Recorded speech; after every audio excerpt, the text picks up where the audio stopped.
peeled and soaked overnight with sugar to make a syrup. Slowly cook the peaches down to prepare for the cobbler. I didn't add some cornstarch in it. I like to add a little bit of water to my cornstarch, make a syrup before I pour it in.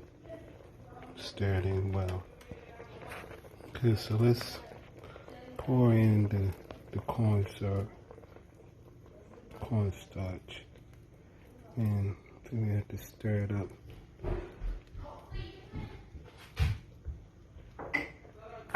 Don't do like I did. Make sure you get all the cornstarch from both the side.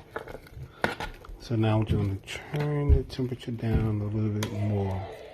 You can see it's a little steamy, but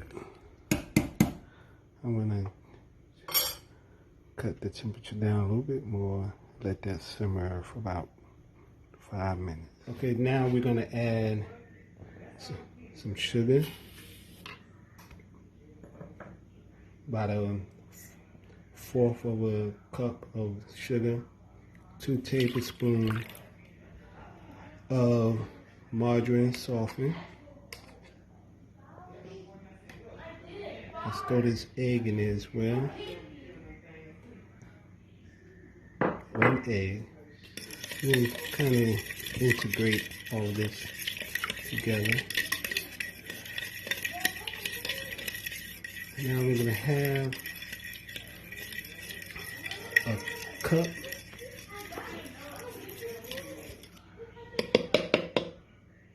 This is for the crust, by the way.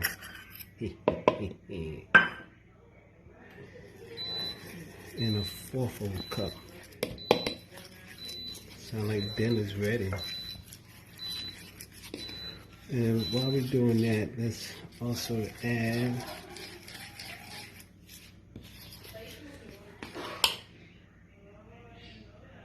baking powder.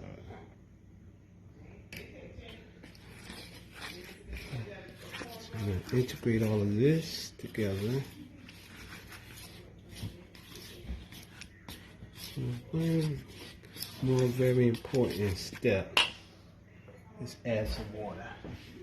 I'm going to start off just adding a little bit of water. We want it to be able to come to a ball.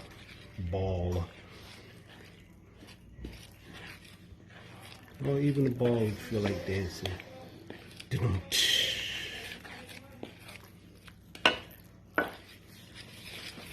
And let's get all this and get it to the ball. So we're going to add a little bit more water to it.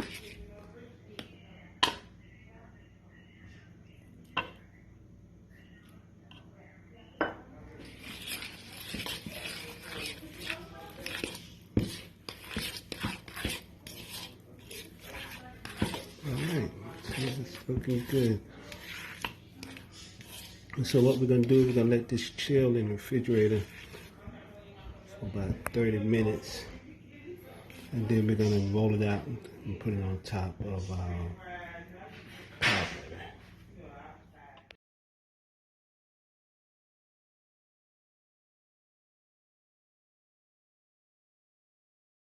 Okay, now my peaches have cooked down. Fresh peaches that was soaked in sugar. But then with the thickener, you see how thick this juice is.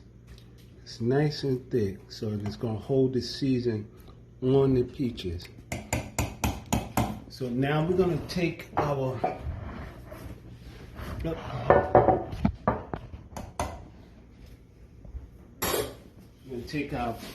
peaches and pour it in the pan. Ooh, that looks good. That looks delicious. That's why I'm fat now. So let's also drain a little bit of these peaches. That's plenty of juice, so we're gonna drain a little bit. Just add more peaches.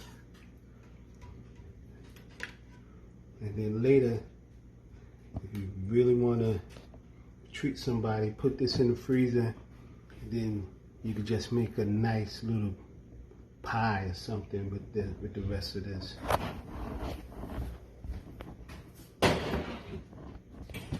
So now we're going to set this to the side, and as we do our crust, let's flatten it out a little bit.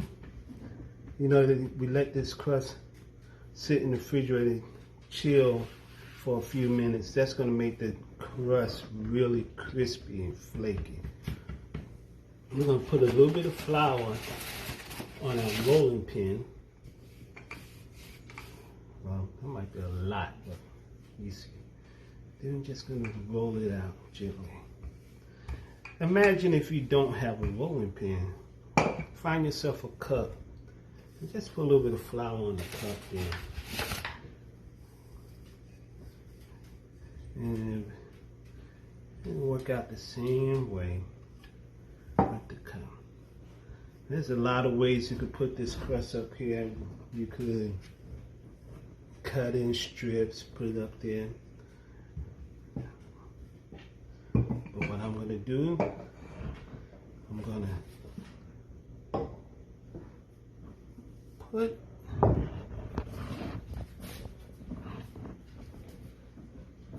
layer on top. Look at this. Ooh, that looks so good. I have to go to the store and get some ice cream. Look at that. Wow. The peach is still sticking out. Let's cut those edges off. If you don't have a baker's knife, let's cut it off with a butter knife. Like that. And also, make sure you have your oven already preheated. About 375 as well. And then this crust here is going to be so good. I can't wait to taste it. This is my southern roots coming at me. Yeah. When you ain't from Carolina, you don't really know too much about no good peach cobbler.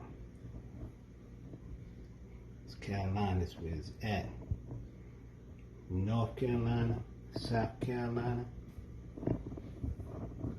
Let's see that. A couple holes in the crust so the juice could come on top of it.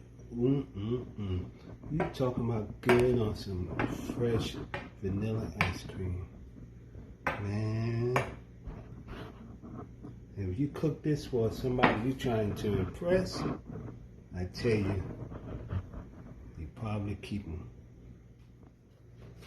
So now, after them baked for about 30 minutes, see how nice and brown they look. Sometimes you have flour residue, so in order to give a good presentation, just get you a brush, melt some butter. You can even use like Pam, just spray it over with this brush. This brush will also help it, the butter will also help it get a little darker. It's really, really juicy. There you have it, Uncle Bo's homemade peach cobbler.